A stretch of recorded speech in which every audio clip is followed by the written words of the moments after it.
A case sparks intense debate. For many, returning to Venezuela is not an option. That will affect the lives of 600,000 Venezuelans. Automotive incident. Don't touch the car, it might explode. What had protesters outside a Tesla dealership fearing for their lives. And tuition going sky high. There's no doubt that college in the U.S. is expensive. What a top university is doing to help students afford going to college. These stories and more coming up on Newsbreak.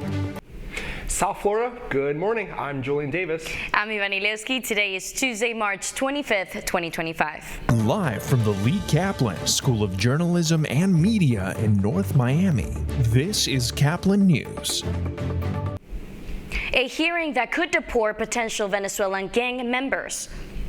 A federal appeals court hearing yesterday in Washington, D.C. brought to light a controversial application of a rarely used wartime law to deport Venezuelans suspected of being Tren de Aragua gang members. Our D.C. reporter David Lescano has more from the nation's capital. Nazis got better treatment under the Alien Enemy Act. The case involves the deportation of over 200 individuals alleged to be members of the Venezuelan gang Tren de Aragua to El Salvador.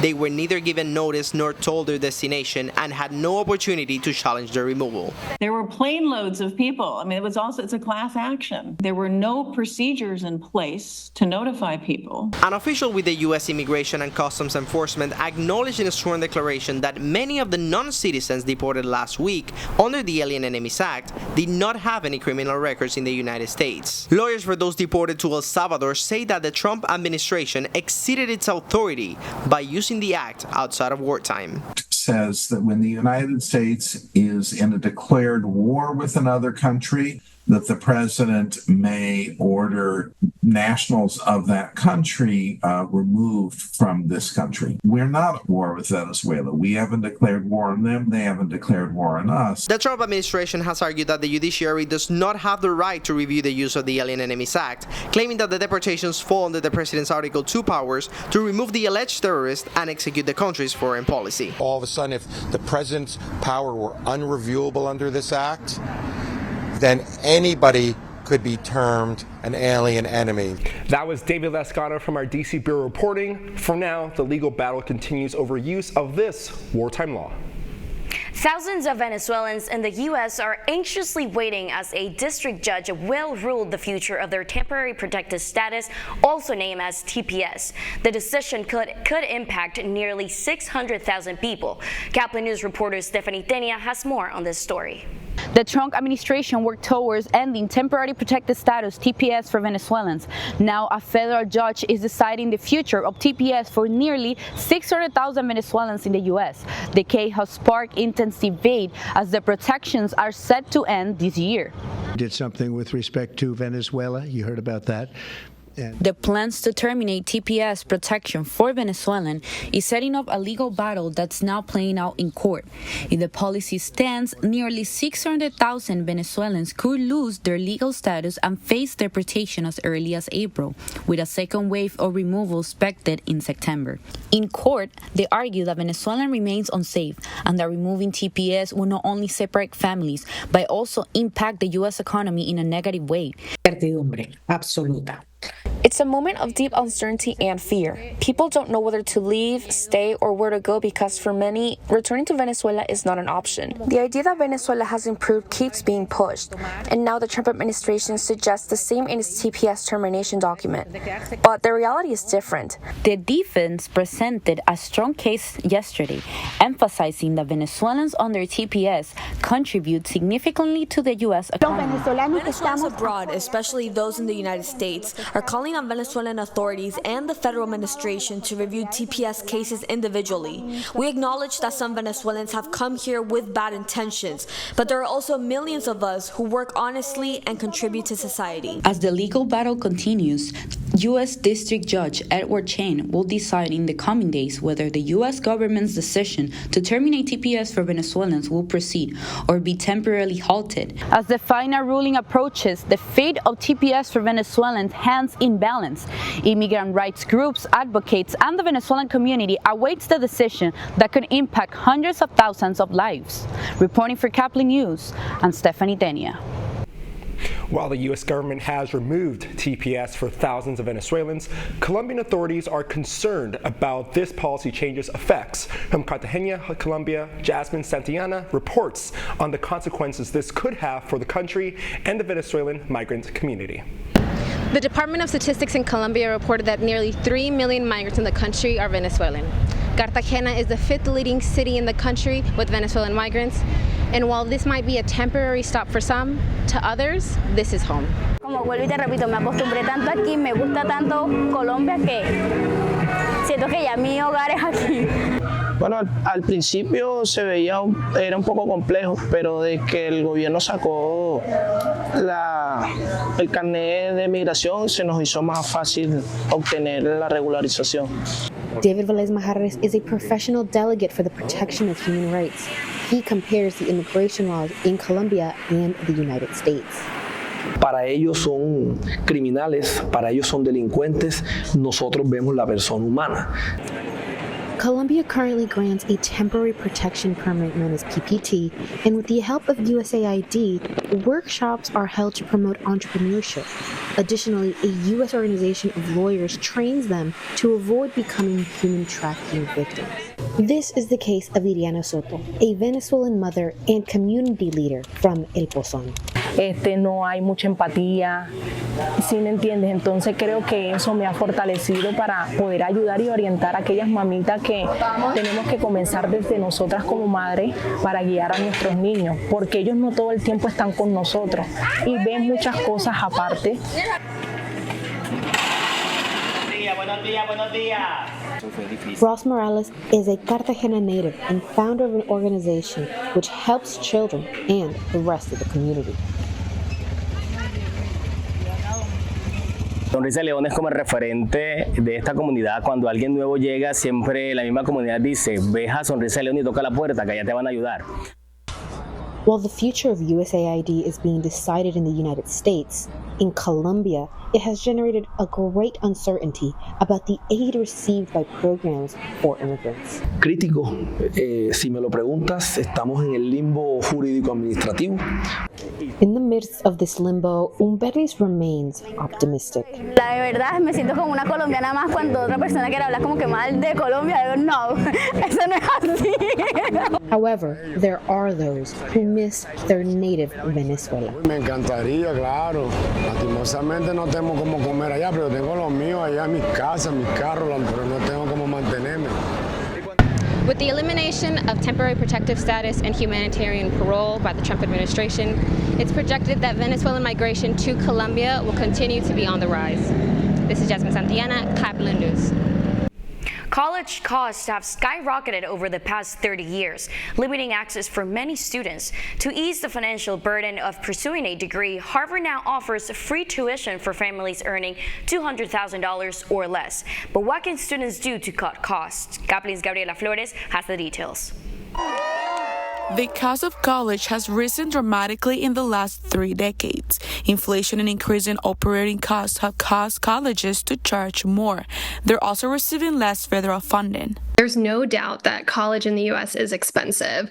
Alex Gailey is an analyst at financial company Bankrate. They recently broke down the cost of tuition plus fees like room and board for this current academic year and estimated the average in-state tuition and room and board at a public four-year college was nearly $25,000 a year. Out-of-state students paid off an average of $44,000 a year. A private four-year college costs close to $59,000 a year.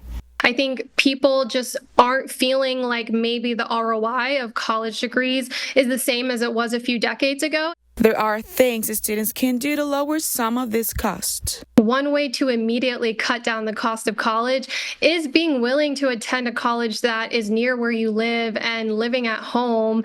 Consider attending a community college and then transferring to a four-year college. Apply for work-study jobs. Look into financial help like student loans, scholarships, and grants. And choose a degree with a positive return on your investment. This is Gabriela Flores for Caplin News. A man was arrested for driving into protesters at a Tesla dealership in West Palm Beach yesterday. Recent protests have been occurring at Tesla dealerships to oppose Elon Musk firing federal workers and cutting government costs. The driver, Andrew Dutil, was arrested and charged with assault. Had he had the intent to really injure somebody, he could have easily done that. And I think that it was pretty much a stunt. Fortunately for those protesters, no one was severely injured. Despite this, the Tesla movement plans to continue protests at the same dealership in the future.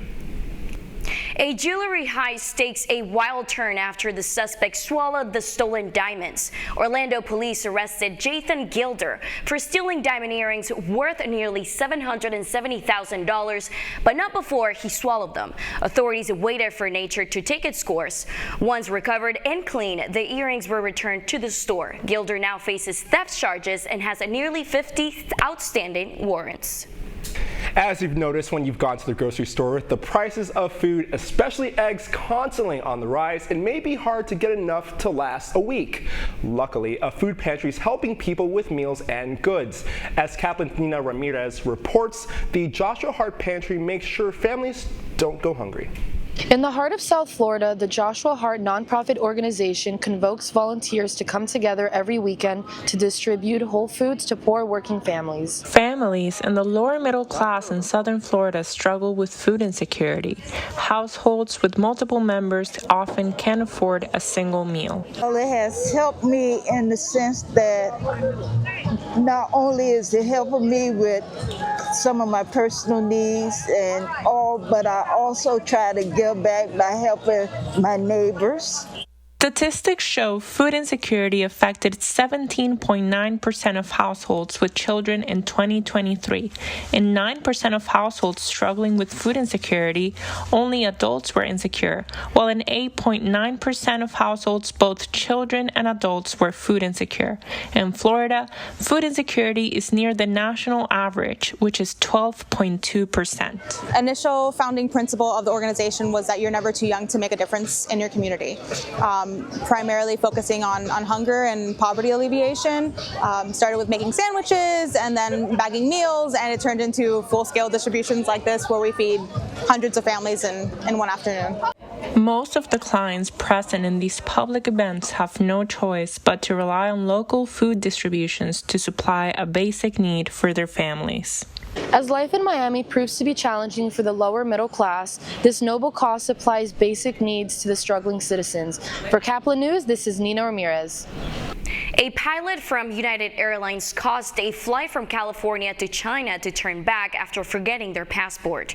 The incident occurred on Saturday from Los Angeles on a flight that was heading to Shanghai. According to United, there were 257 passengers and 13 crew members on board. As they flew over the Pacific Ocean, it was about 2 hours, and when the flight turned around to San Francisco, United also stated a new crew to control, taking off again in a few hours later. The flight was about 6 hours behind schedule when they landed in Shanghai. College basketball fans looking closely at their brackets over this March Madness. That's so Hadivana, and so is this story. We are taking it to the next level next year. We're starting with the 2025 Club World Cup this year. A grand unveiling in Wynwood prepares soccer fans for the 2025 Club World Cup. Goals will be made in 2 minutes.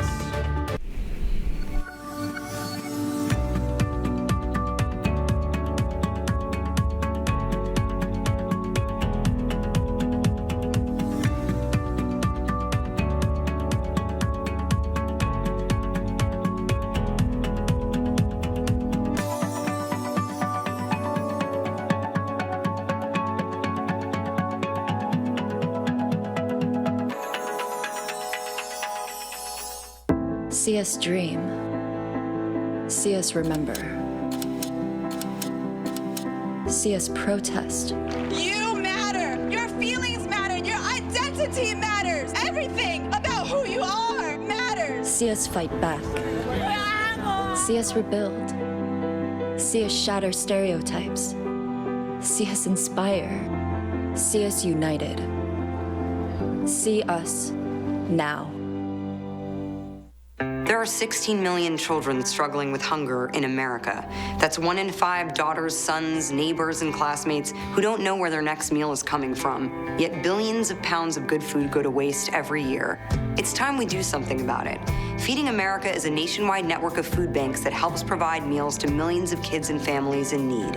Visit feedingamerica.org to help them feed even more. Together, we can solve hunger. Together, we're feeding America.